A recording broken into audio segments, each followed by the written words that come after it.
नमस्कार दोस्तों, आप सभी का एक बार फिर से बहुत बहुत स्वागत है आईटी ज्ञान में।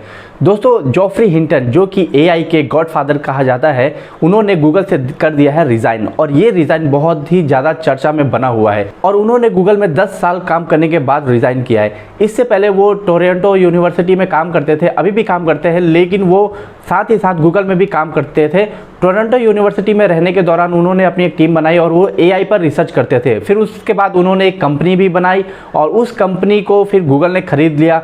एक्चुअली उन्होंने एक ऐसा सॉफ्टवेयर बनाया था, या कहें कि कुछ इस तरह का रिसर्च किया था स्टार्टिंग में, जिससे कि बहुत सारी मल्टीपल फोटोज़ के साथ उन्होंने एक कॉमन जो ऑब्जेक्ट होता है उसको फाइंड आउट कर लिया था। और उसके बाद उन्होंने इंटरेस्ट दिखाया और एआई पर रिसर्च किया। तो जो हम आजकल चैट जीपीटी यूज़ कर रहे हैं, तो इसकी शुरुआत उन्होंने ही करी थी कहीं ना कहीं, और उसके वजह से एआई इतना डेवलप हो चुका है। लेकिन अब ऐसा क्या हो गया है कि उन्होंने गूगल से रिज़ाइन कर दिया है। दोस्तों, उनका कहना है कि एआई आने वाले टाइम पर बहुत ज़्यादा पावरफुल हो जाएगा और इसके खतरे बहुत ज़्यादा हैं, और इन खतरों के बारे में उन्हें खुलकर बात करनी है। इस वजह से उन्होंने गूगल से रिज़ाइन दिया है। लेकिन इसके साथ ही उन्होंने गूगल की तारीफ भी करी है और उन्होंने कहा है कि गूगल जो रिसर्च करता है वो इन सब चीज़ों को ध्यान में रखकर करता है। बट क्योंकि उनका कहना है कि एआई से आने वाले टाइम में बहुत ज़्यादा नुकसान होने वाला है ह्यूमैनिटी को, और ख़ासकर उन्होंने बताया है कि जो अब तक हम बात करते आए हैं कि क्या लोगों की जॉब चली जाएंगी, तो इस बात को वो भी सोच रहे हैं और बहुत ज़्यादा वो डरे हुए हैं, और हम सब तो डरे हुए हैं ही। साथ ही उनका कहना है कि आने वाले टाइम में कुछ ऐसा होगा कि एआई इतना पावरफुल हो जाएगा, तो हो सकता है कि एआई ही ह्यूमंस को कंट्रोल करने लग जाए। अभी नहीं होगा, ऐसे आने वाले टाइम में होगा, लेकिन आप सोच कर देखिए ये कितना बड़ा खतरा है। उनका कहना है कि हमें ग्लोबल वार्मिंग के बारे में बात तो करनी चाहिए, लेकिन ये खतरा हमारे लिए ग्लोबल वार्मिंग के खतरे से कहीं ज़्यादा बड़ा है, क्योंकि उस खतरे को हम रोक सकते हैं और हम उसको जानते हैं क्यों हो रहा है, और अगर हम वो नहीं करेंगे तो वो रुक जाएगा। बट ये एआई वाला खतरा इतना भयानक है, बड़ा है, कि हम इसको रोक नहीं पाएंगे।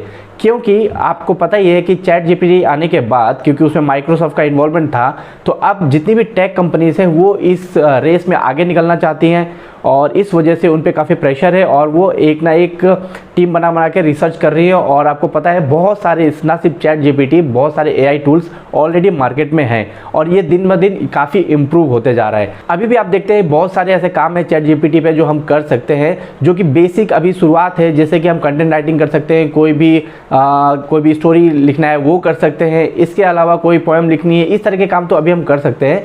बट उनका कहना है कि ये इतना ज़्यादा डेवलप हो जाएगा कि आने वाले टाइम में ये सारे काम कर देगा और हमारी ज़रूरत भी नहीं पड़ेगी, और इतना ज़्यादा प्रोडक्टिव होगा, इतना कम टाइम में काम कर देगा कि फिर ह्यूमन से काम कौन ही कराएगा, और ये बहुत बड़ा खतरा है।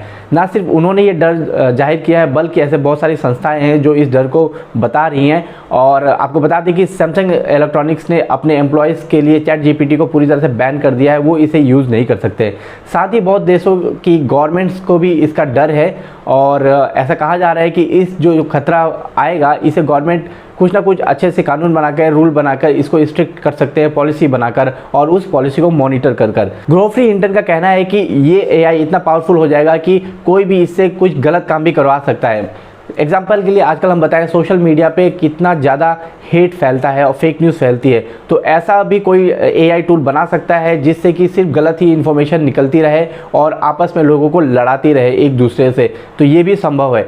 इसके साथ ही उन्होंने बताया कि हेट रोबोट भी हो सकते हैं। आपने एक रोबोट मूवी देखी होगी कुछ उस तरह का, जिससे कि एक कंट्री अगर इस तरह के रोबोट्स बना देगी और वो दूसरे कंट्रीज़ को बहुत ही ज़्यादा हार्म कर सकती है, तो ये भी एक खतरा है जो उन्होंने बताया है। तो इसके बारे में हम सभी जानते हैं और हम सब धीरे धीरे बात करना शुरू भी कर दिए हैं। लेकिन जब एक इंसान जो इस पे रिसर्च करता है, जो इसे बनाता है, अगर वो इसके बारे में बताता है कि ये बहुत बड़ी गड़बड़ हो गई है, वो चिंता जाहिर करता है कि मैंने इससे क्यों बनाया, तो सच में सुनकर या देखकर ऐसा लगता है कि सच में ये बहुत बड़ा खतरा है, क्योंकि वो इस तरह काम क्यों ही करेंगे जिसने अपनी सारी ज़िंदगी इस पे दे दी है, इस पर्टिकुलर चीज़ को रिसर्च करने के लिए, काम करने के लिए। इससे पहले आपको पता है जिस इंसान ने एटम बम बनाया था, उनका कहना भी यही था कि मैं इसे बनाकर पछता रहा हूँ और ये दुनिया को बर्बाद कर देगा। और आज हम यही देखते हैं, हर कोई इसकी रेस में लगा हुआ है, हर कंट्री ये बनाती रहती है। और जापान में इसका तो आपने देखा है कितना बुरा हाल हुआ है हिरोशिमा नागासाकी पर।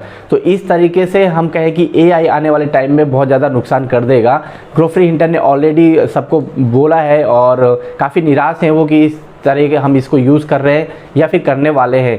तो ये बहुत ही बड़ी खतरे की घड़ी है जिसे उन्होंने हाईलाइट किया है, और क्योंकि वो एक बहुत बड़ा नाम है इस फील्ड में, इस वजह से हर कोई इसकी बात कर रहा है और हर कोई इसको सीरियसली ले रहा है। तो आप इस बारे में क्या सोचते हैं कि आपके लिए चैट जीपीटी या कोई भी एआई टूल बहुत ज़्यादा हेल्पफुल लगता है?